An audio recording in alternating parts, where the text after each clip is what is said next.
na talagang get to the bottom of this issue. Pero bigla po nawala eh. Ano po magagawa ko?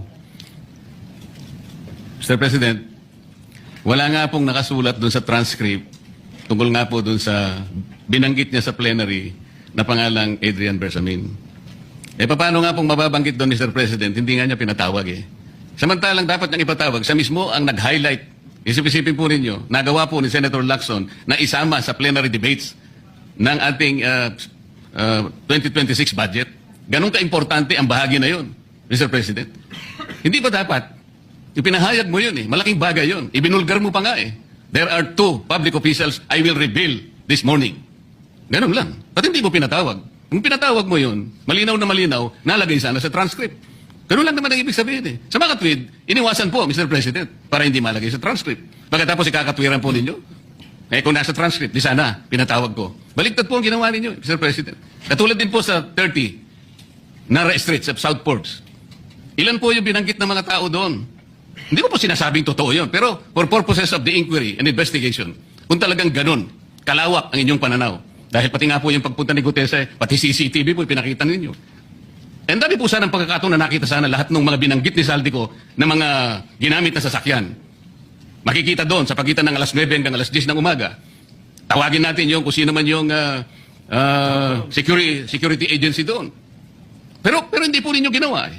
Pero sasabihin po natin, you wanted to emphasize one point. Kung nasaan ang ebidensya, ay talagang pupuntahan natin. Kayo po ang inconsistent eh. Pagkatapos ako sasabihin ninyong inconsistent. Ang dami po eh.